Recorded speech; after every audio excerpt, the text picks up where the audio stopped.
पहले माफिया सिर चढ़ करके बोलते थे, आज देख रहे हो कि दंगा करने वाले भूल ही गए दंगा भी कभी होता था। दंगा करते हैं तो तुरंत पकड़ करके उल्टा लटका कर नीचे मिर्च का झोंका लगा दिया जाता है कि हमेशा के लिए भूल जाए।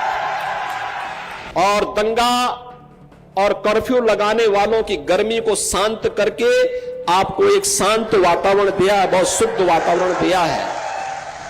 पहले माफिया सिर चढ़ करके बोलते थे। कैसे माफिया सिर चढ़ करके बोलते थे? छोटी छोटी बात को ले दंगा होता था। आज देख रहे हो कि दंगा करने वाले भूल ही गए दंगा भी कभी होता था। उल्टा लटका दिया जाता है उनको। दंगा करते हैं तो तुरंत पकड़ करके उल्टा लटका कर नीचे मिर्च का झोंका लगा दिया जाता है कि हमेशा के लिए भूल जाए। और अगर किसी निर्दोष व्यापारी और बेटी के साथ कोई दुर्व्यवहार करता है तो बहनों और भाइयों, उस समय उसकी क्या दुर्गति की जाती है ये भी आपने देखा होगा। प्रयागराज का माफिया जबरदस्ती एक पिछड़ी जाति के व्यक्ति की निर्मम हत्या करने के आरोप में किस तरीके का व्यवहार करता था। और बहनों और भाइयों, उसकी प्रॉपर्टी को जब्त करके हमने गरीबों के लिए मकान बना दिए। वहां लोगों ने कहा ये सब क्या कर रहे हैं, तो बहुत बड़ा माफिया है। हमने कहा कितना बड़ा माफिया है तो समय बताएगा, लेकिन फिलहाल गरीबों को मकान बनाऊंगा भी और अपने हाथों से मैं देने के लिए जाऊंगा। और मैं स्वयं गया था वहां देने के लिए। बहनों और भाइयों, यह केंद्र की या राज्य की जो भी सरकार है, इसका एक ही विजन है और वह है जनता जनार्दन की सेवा करना, अपने राज्य को और अपने देश को दुनिया की सबसे बड़ी ताकत बना देना।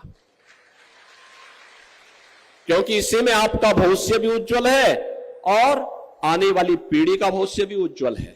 बहनों और भाइयों, आपसे ये कहने के लिए मैं आया हूं कि यहां की समस्या का समाधान करना यह हमारा कार्य है। हम लोग इसको करेंगे।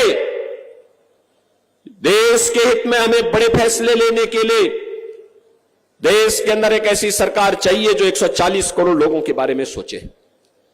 और इसीलिए कहा जा रहा है ये चुनाव फैमिली फर्स्ट बनाम नेशन फर्स्ट का चुनाव है। कुछ लोगों के लिए अपना परिवार महत्वपूर्ण हो जाता है, वह उससे बाहर नहीं सोच सकते। हमारे लिए तो 140 करोड़ का भारत ही मोदी जी के लिए अपना परिवार है। इसलिए 140 करोड़ लोगों के लिए देश के बारे में मोदी जी सोच रहे हैं। कुछ लोगों के लिए जाति के नाम पर लोग आएंगे, लेकिन जब जाति पे संकट आएगा सब गायब हो जाएंगे, तब इनको ही नहीं दिखाई देगा। ये दंगा पॉलिसी वाले लोग ही जातिवाद भड़का रहे हैं। ये दंगा करवाने वाले और कर्फ्यू करान लगाने वाले लोग आज जातीयता का विस्मरण करने का प्रयास कर रहे हैं। याद रखना, मैंने पहले भी कहा, हमारी सरकार ने दंगा मुक्त वातावरण दिया है, कर्फ्यू मुक्त उत्तर प्रदेश दिया है। और दंगा और कर्फ्यू लगाने वालों की गर्मी को शांत करके आपको एक शांत वातावरण दिया है, बहुत शुद्ध वातावरण दिया है।